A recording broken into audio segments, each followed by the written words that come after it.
You ready, sweetie? I reckon I'm hot. I know. You say that every time. Okay. Okay. Okay. Why are you laughing? Hi, folks. Hey, peeps. I have a surprise for you today. At least it was a surprise for me anyway. This past week it was Christmas in Alabama because Larry Hall sent me a whole bunch of goodies. I don't know what I did to deserve it, but I'm so glad I got Christmas in paradise here. What we have here are some Itsy Bitsy grow bags. I love that name. I think it's so clever. And let me show you what they are. You have this tray, different sizes. This is for the 1 gallon. And I didn't ask him if the 2 gallons fit on this or the 3, but probably the 3s. And then you have these 3 gallons. On each tray is the little place where you're going to connect your water source, which is simply a water bottle, a small one like this or a 2-liter. And it just snaps down there on like that. And then you got your different grow bags and all these different pretty colors. And I'm going to demonstrate for you today how to plant one of these babies. And I already did one just to kind of make sure I knew what I was doing. And another little thing, I noticed a lot of folks are a little bit confused about the mix when they want to mix in smaller quantities, and it really is just, it's a math thing. I don't ever mix in smaller quantities because we're doing huge quantities. So when I did my little video before and I held up, you want to get that for me, Randy? I think I have it over there. I held up a sheet of paper. I do keep it out here just to remind me of the measurements. And thank you. This is it. Keep it in a plastic sleeve because invariably I would get it wet. It's 2 5-gallon buckets of peat, a 5-gallon bucket of compost, good quality compost, a 1.5 cups of lime, a large coffee can full of perlite, which equals about 12 cups, and a handful of Epsom salt. So the question's been, okay, but what if I don't want to mix 15 gallons of stuff or buy that big a bag? You want to get something smaller. So I'm going to attempt to mix for you as close to 1 gallon of the mix as possible. So here's what we're going to do. Going to do a little math. Back to my elementary school teaching days. Okay. How many quarts are in a gallon?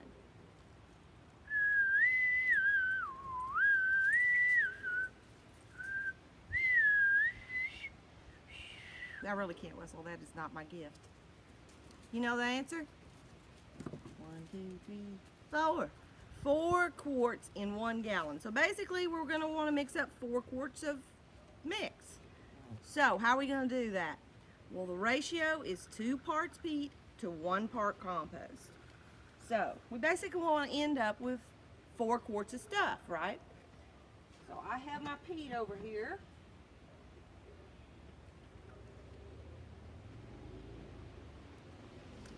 And this is a 2.5 quart measure if you're going all the way to the top.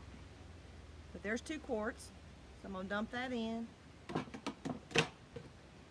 now I'm going to get my compost. I use mushroom compost. Okay, that's 2 to 1, but that's just 3 quarts. We need a little bit more. So I'm going to half it this time. And I'm just going to put, you really need to wear a mask, 1 quart of peat, and it's 2 to 1, so I'm going to do 1/2 of a quart of compost, which would be a pint. Okay, now we got our 2 to 1.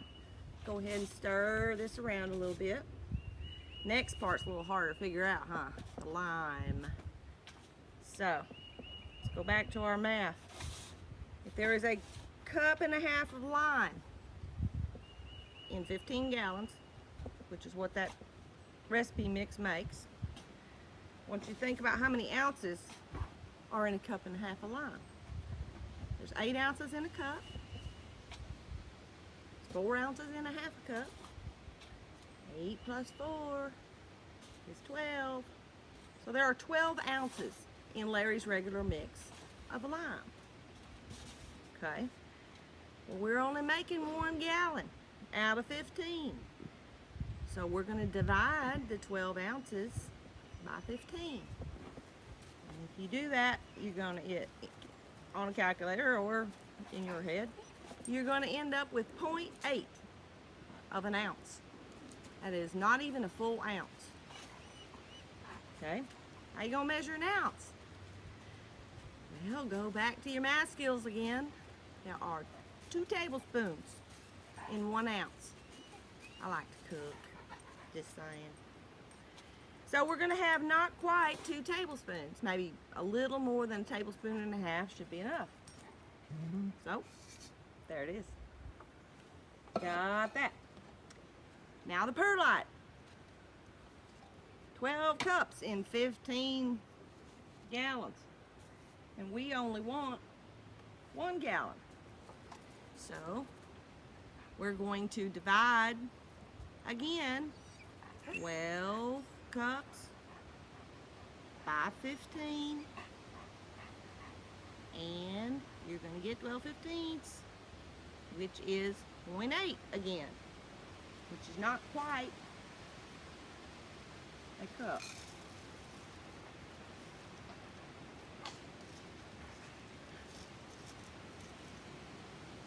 So, dump that in. Oh, Epsom salt. He said a handful, 15 gallons. Well, I usually put 2 handfuls because I know mine's bound to be smaller than man's size hand. So, with this being the case, you're just going to sprinkle just a little bit in there. And now we have our mix. Hooah!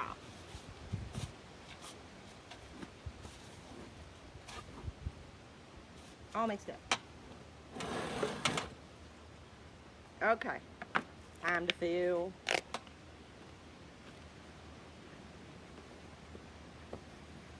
Now, filling these bags is going to be just about the same way you fill all your other grow bags.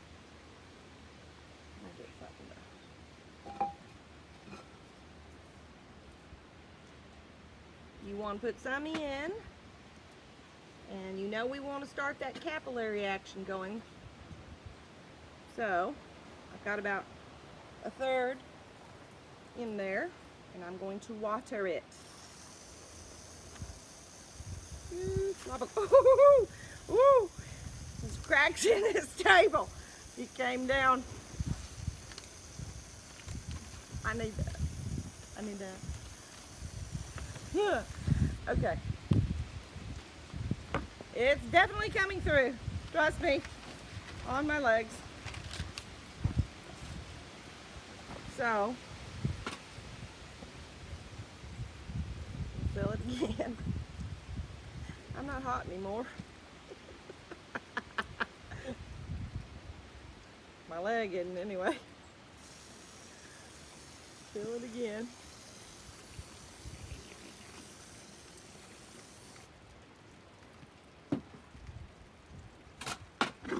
Almost there. Packing it down.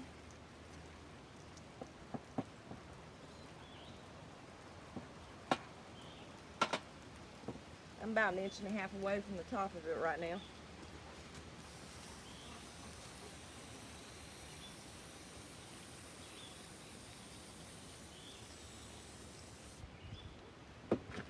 Okie dokie. Now, fill her on up.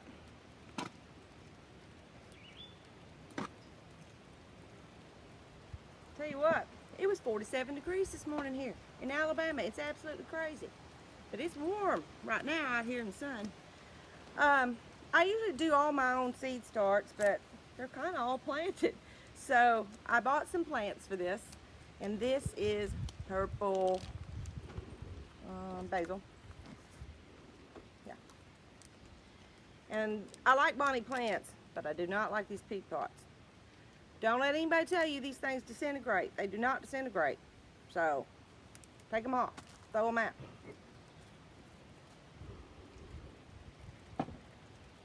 Now we're going to plant it. Get down in there.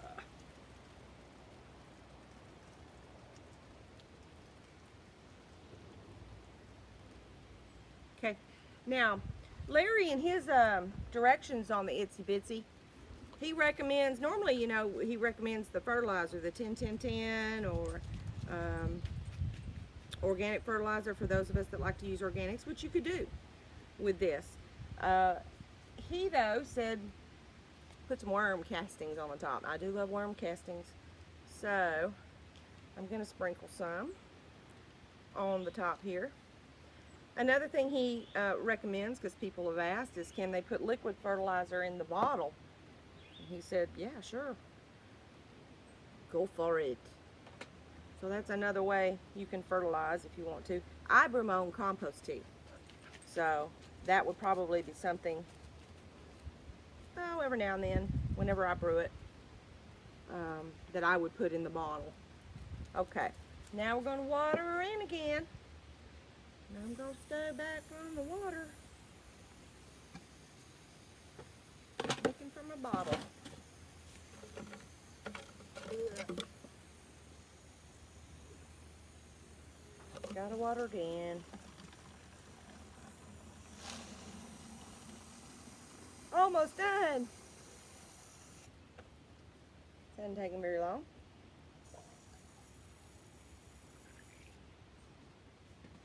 Okay. So now we're ready for the fun part.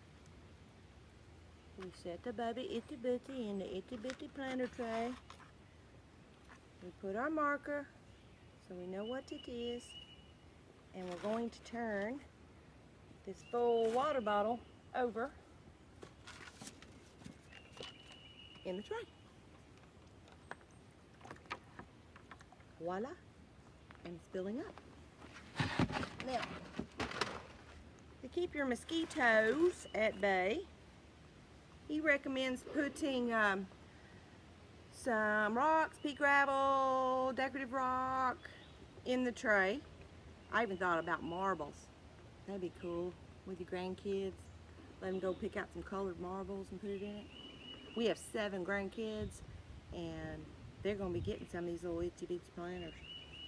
But the only rock I had around was the river rock that we used in our kiddie pools where we planted our corn. So that's what I'm going to add here.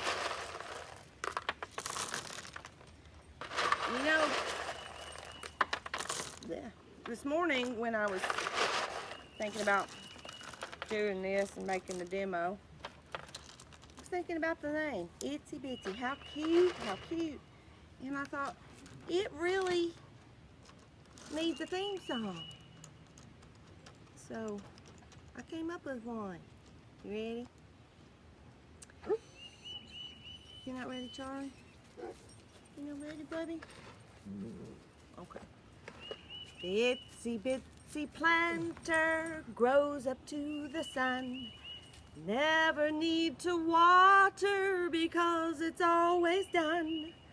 Out pops the fruit to make the gardener smile, and the Itsy Bitsy planter beats raised beds by a mile. Bye, folks. See ya.